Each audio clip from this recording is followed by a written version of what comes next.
Mi nombre es Sansón, y esta es mi crónica. Hoy estoy encadenado en una mazmorra filistea, ciego y rodeado por mis enemigos. Pero no siempre fue así.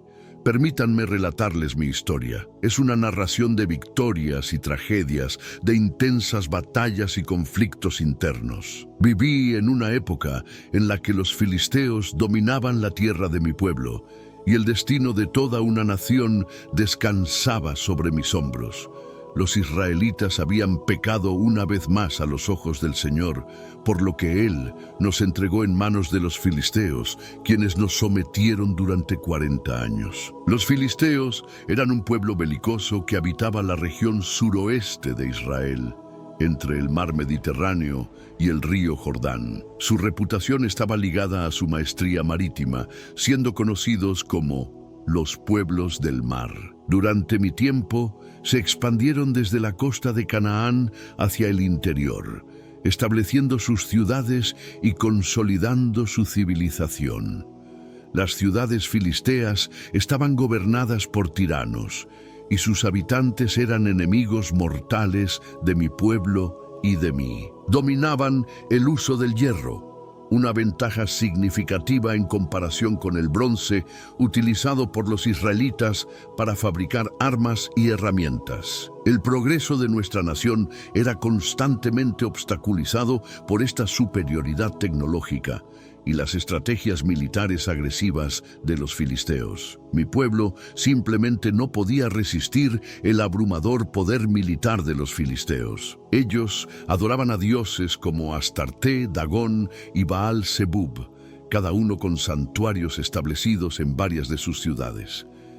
Mi origen es tan enigmático como mi propia existencia. Mi padre, Manoa, pertenecía a la tribu de Dan y vivía en Sorá. Mi madre, que hasta entonces era estéril, recibió la visita de un ángel del Señor. Él le dijo: aunque has sido estéril, concebirás y darás a luz un hijo. Pero ten cuidado, no bebas vino ni ninguna bebida fermentada, ni comas nada impuro. El niño estará consagrado a Dios desde el vientre y será un nazareo por toda su vida. Él comenzará a liberar a Israel de las manos de los filisteos. Este mensajero celestial, que parecía humano, irradiaba una presencia divina inconfundible. Ser nazareo significaba una dedicación especial a Dios, que incluía dejar crecer el cabello, evitar bebidas alcohólicas y mantenerse alejado de cualquier cosa muerta. La pureza alimentaria era esencial. Los nazareos y los israelitas seguían leyes estrictas que distinguían entre alimentos puros e impuros. Los animales con pezuñas divididas y que rumiaban, como los bueyes y las ovejas, se consideraban puros. En cambio, los cerdos, camellos y conejos eran impuros. Sin embargo, en mi caso, la dedicación era única. Desde el vientre de mi madre ya estaba apartado para Dios. Mi madre también tuvo que seguir estas reglas durante el embarazo. En aquella época, el anuncio de que el bebé sería un varón era especialmente celebrado. Un hijo aseguraba la continuidad del nombre familiar y ofrecía liderazgo tanto en el hogar como en la comunidad. Además, se creía que garantizaba el bienestar de los padres tanto en esta vida como en la eternidad. Cuando mi madre le contó a mi padre sobre la aparición del ángel, él, en su fe, rogó al Señor que el mensajero celestial volviera y diera más instrucciones sobre cómo debía ser criado el niño. Dios escuchó su oración y el ángel apareció nuevamente a mi madre mientras estaba en el campo. Entonces, mi padre le preguntó al ángel: cuando tus palabras se cumplan, ¿qué reglas deben regir la vida y el trabajo del niño? El ángel del Señor respondió: asegúrate de que tu esposa siga las instrucciones que le di. No debe comer uvas ni pasas, ni beber vino ni ninguna bebida fermentada, ni comer ningún alimento prohibido. Yo debía ser apartado y reservado para cumplir la voluntad de Dios. El ángel del Señor honró la solicitud de confirmación de mi padre, pero no respondió a su petición de conocer mi futuro. Simplemente le recordó que obedeciera lo que ya se le había mandado hacer.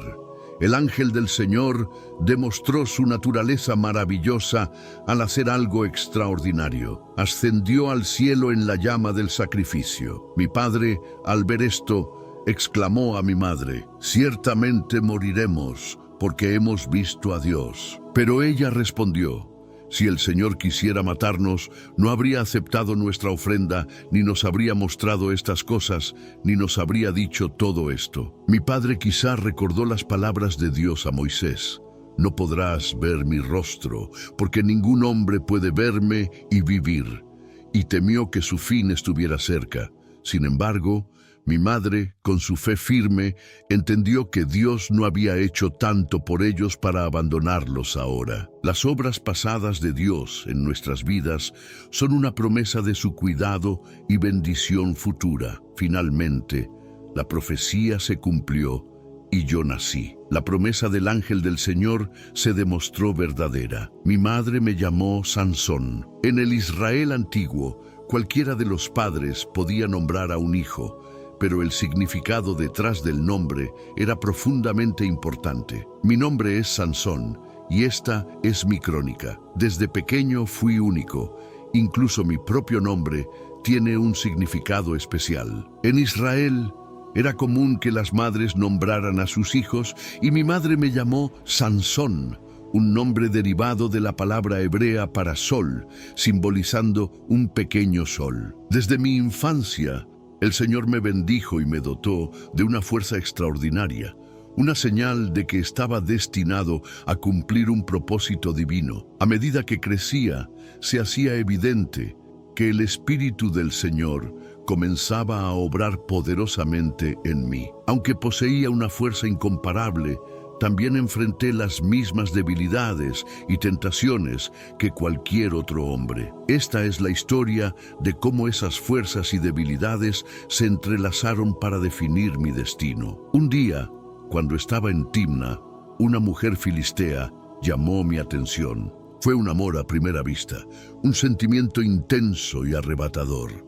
Al regresar a casa, les dije a mis padres: «He visto a una mujer filistea en Timna.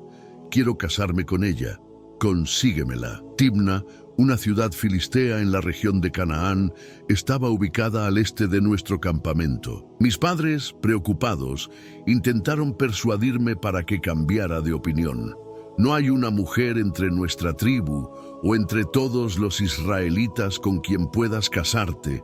¿Por qué buscar esposa entre los filisteos paganos?». Pero mi deseo era inquebrantable. Insistí: «Consíganmela, ella me agrada». Mi decisión estaba guiada por lo que mis ojos veían, no por la sabiduría o la fe. El amor a primera vista puede ser tan poderoso como peligroso. En aquellos tiempos, los matrimonios arreglados eran la norma, utilizados para formar alianzas que garantizaban la estabilidad y la continuidad de las familias. Los israelitas solían casarse dentro de sus clanes o tribus, y aunque no había una ley que prohibiera un matrimonio con extranjeros, casarse con un filisteo era especialmente problemático. Representaba una aceptación tácita de sus costumbres y creencias. A pesar de las advertencias de mis padres, no escuché. Estaban preocupados por las enseñanzas de Moisés, quien había advertido al pueblo de Israel: «No se casen con ellos. No den sus hijas a sus hijos, ni tomen a sus hijas para sus hijos, porque desviarán a sus hijos de seguir al Señor para servir a otros dioses, y la ira del Señor se encenderá contra ustedes». Pero mi voluntad prevaleció, y mis padres finalmente accedieron. El día llegó, y partimos hacia Timna para buscar a mi esposa. Durante el viaje, en un momento en el que estaba solo cerca de los viñedos de Timna, algo inesperado sucedió. Un león joven me atacó de repente. En ese instante, el Espíritu del Señor descendió sobre mí con poder, y con mis propias manos rasgué las mandíbulas del león como si fuera un cabrito. Era una muestra de la fuerza divina que poseía. En aquella época, los leones asiáticos eran comunes en la región, simbolizando el caos y las fuerzas indomables del mundo. Pero para mí, ese león no era más que un obstáculo insignificante. Guardé el incidente en secreto, sin contárselo a mis padres. Cuando llegamos a Timna, hablé con la mujer y quedé satisfecho con ella. Todo parecía encaminarse hacia mi matrimonio. Regresé a casa para prepararme para la boda y en mi siguiente viaje a Timna pasé por el lugar donde había matado al león. Al revisar el cadáver, descubrí que un enjambre de abejas había hecho miel en su interior. Saqué un poco de miel con las manos y la comí en el camino. También llevé un poco a mis padres, quienes la disfrutaron sin saber de dónde provenía. Este acto violaba mi voto de nazareo, que me prohibía tocar cuerpos muertos, pero no revelé la verdad.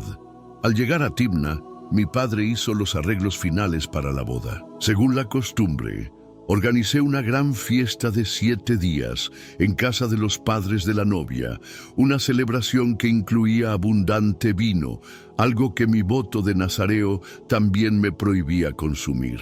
En ese tiempo, el matrimonio se oficializaba cuando las familias llegaban a un acuerdo, intercambiaban la dote y el precio de la novia, y culminaban con la consumación del matrimonio. Los padres de la novia seleccionaron a 30 jóvenes de la ciudad como mis compañeros para la fiesta. Como el hombre del momento, decidí entretenerlos con un enigma.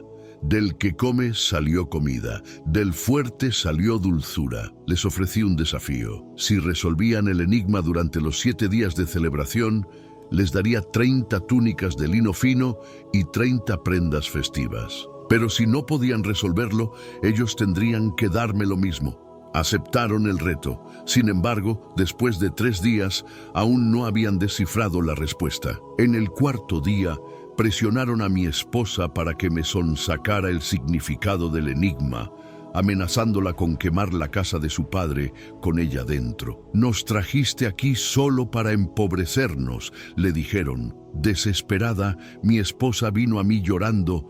«No me amas, me odias. Les diste un enigma, pero no me has contado la respuesta». La presión estaba por comenzar a quebrantar los cimientos de mi propio matrimonio. Mi nombre es Sansón y esta es la continuación de mi crónica. Durante la celebración de mi boda en Timna, propuse un enigma a los invitados. Del que come salió comida y del fuerte salió dulzura. Durante 7 días intentaron resolverlo sin éxito. Sin embargo, presionaron a mi esposa, amenazándola con quemar la casa de su padre si no obtenían la respuesta. Mi esposa, desesperada, vino a mí llorando todos los días, rogándome que le revelara el secreto. Finalmente, en el 7.º día, cedí al tormento de su llanto y le confié la solución. Ella, sin demora, la compartió con los hombres de la ciudad. Antes del atardecer del último día, ellos me confrontaron con la respuesta correcta. ¿Qué es más dulce que la miel? ¿Qué es más fuerte que un león? La traición de mi esposa, aliándose con su pueblo, me llenó de ira. Les respondí: si no hubieran arado con mi novilla, no habrían resuelto mi enigma. Aunque pagué la deuda prometida, lo hice cobrando venganza.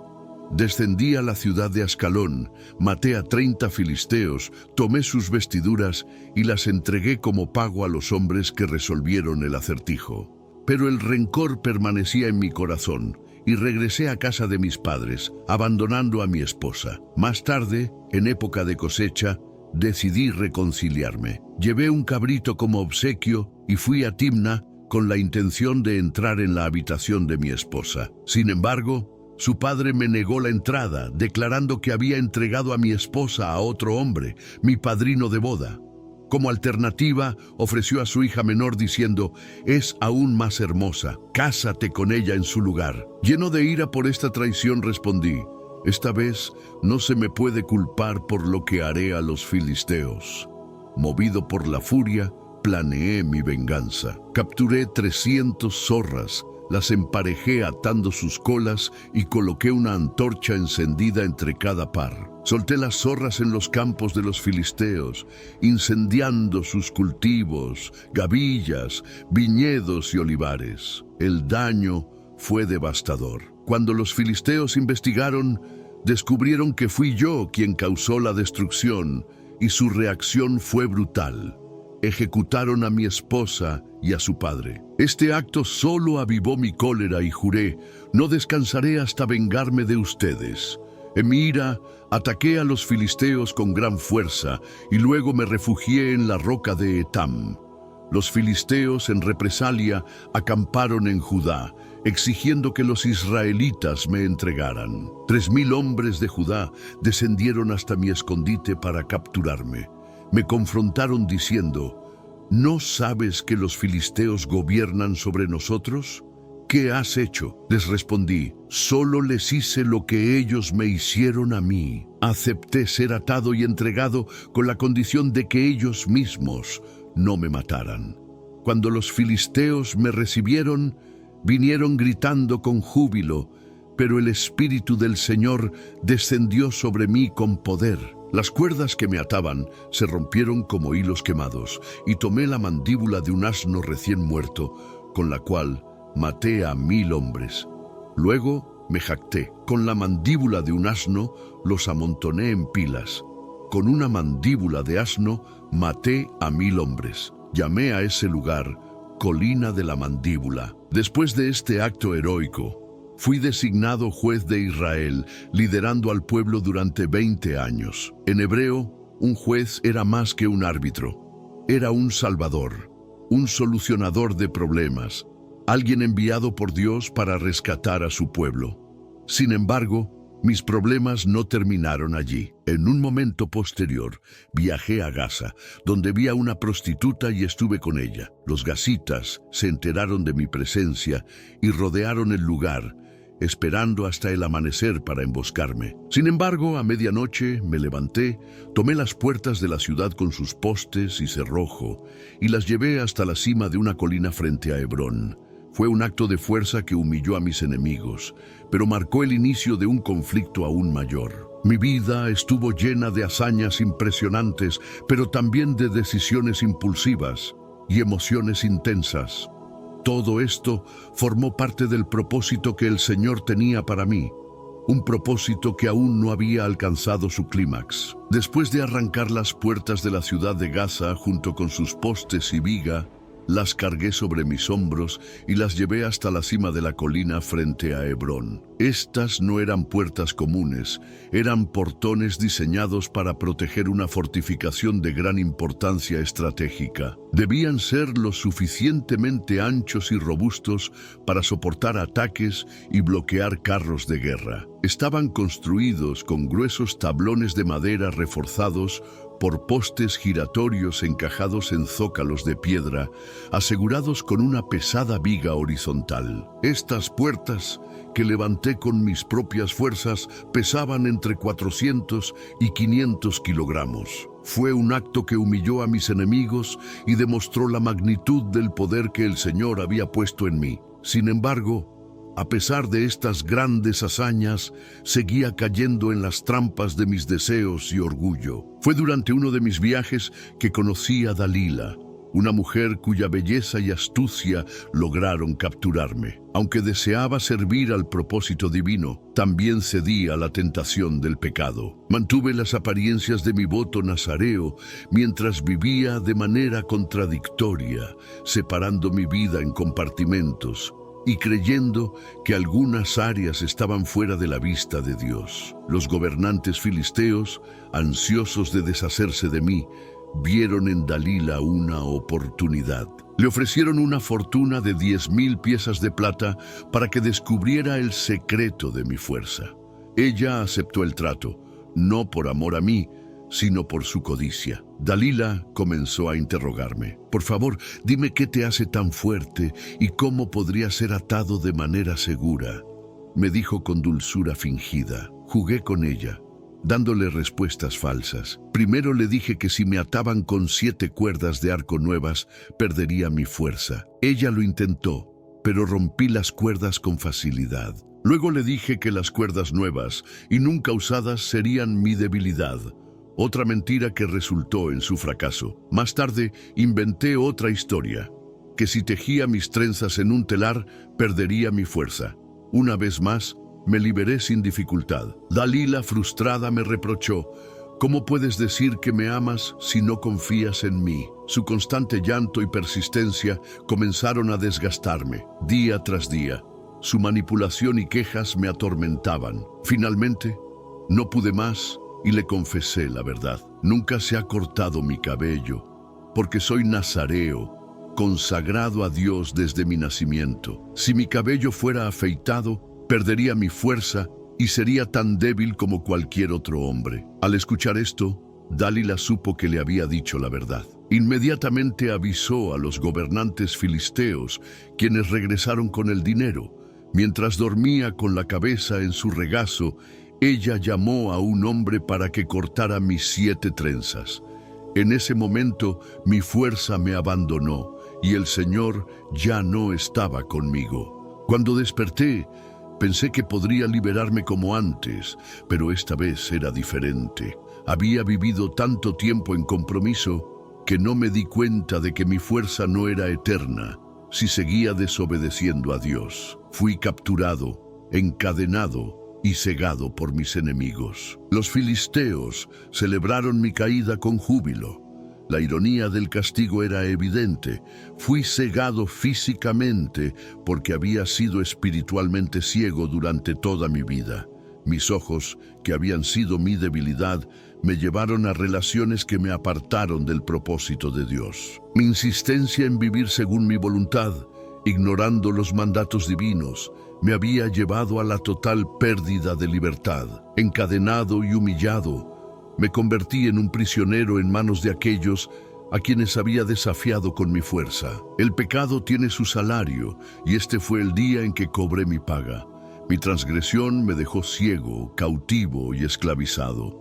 Antes, mi ceguera, cautiverio y esclavitud eran internos, pero con el tiempo se manifestaron de forma externa y dolorosa. Fui llevado a Gaza, donde me encadenaron con grilletes de bronce y me forzaron a moler grano en la prisión, una tarea humillante reservada para los más despreciados. Ahora estoy aquí, encerrado, sin vista y despojado de toda gloria, pero encontré refugio en los vestigios de mi fe.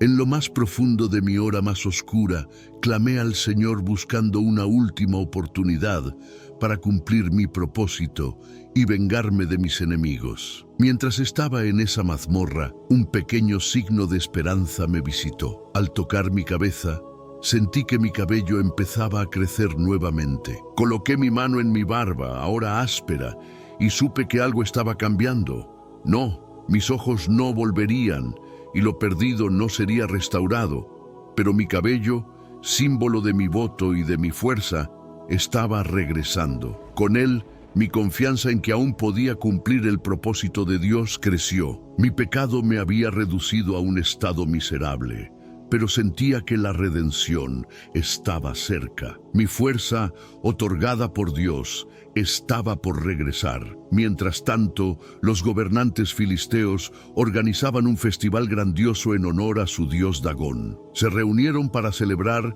y ofrecer sacrificios, diciendo: «Nuestro Dios nos ha dado la victoria sobre Sansón, nuestro enemigo». Dagón, una deidad antigua de Mesopotamia, era representado como una criatura híbrida, mitad hombre y mitad pez, y venerado como el padre de todos los dioses. Su culto era prominente en las ciudades costeras filisteas, con templos dedicados a él en lugares como Gaza y Asdod. Los filisteos atribuían mi captura a la superioridad de Dagón sobre el Dios de Israel, reforzando su creencia de que su divinidad era más poderosa. En su arrogancia y embriaguez exigieron: «Traigan a Sansón para que nos entretenga». Así fui sacado de la prisión, deshonrado y obligado a pararme entre las columnas principales que sostenían el templo. La multitud rugía con burlas mientras me usaban como un espectáculo para su diversión. Me acompañaba un joven siervo que me guiaba.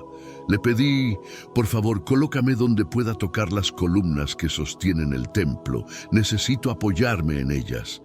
El templo estaba abarrotado. Todos los gobernantes filisteos estaban presentes, junto con miles de hombres y mujeres, algunos incluso en el techo, observando el espectáculo que me convertía en su objeto de burla. Cerré los ojos y elevé una última oración al Señor. Señor soberano, recuérdame nuevamente. Oh Dios, fortaléceme solo una vez más para que con un golpe pueda vengar la pérdida de mis dos ojos. Sabía que este sería el final de mi camino, mi última oportunidad de redención. Había sido llamado para liberar a mi pueblo, pero había cedido muchas veces a las seducciones del pecado. Ahora, con mis manos sobre las dos columnas principales, empujé con todas mis fuerzas mientras oraba. Déjame morir con los filisteos. Las columnas cedieron y el templo colapsó, destruyendo a los gobernantes filisteos y a todos los presentes. Fue mi último acto de fuerza y aunque perdí mi vida, logré el propósito para el que fui enviado: liberar a Israel de sus opresores. Mi historia está marcada por actos heroicos y decisiones lamentables. Es un relato que advierte sobre el peligro de la tentación y las consecuencias de sucumbir a los deseos del corazón. Pero también es una historia de redención que demuestra que incluso en la caída, la gracia de Dios puede operar. Mi fuerza, tanto física como espiritual, era un regalo que debía usarse con sabiduría, algo que aprendí demasiado tarde. Sin embargo, en mi final, encontré la oportunidad de cumplir mi destino y honrar a mi Dios. Mi nombre es Sansón y esta es mi historia.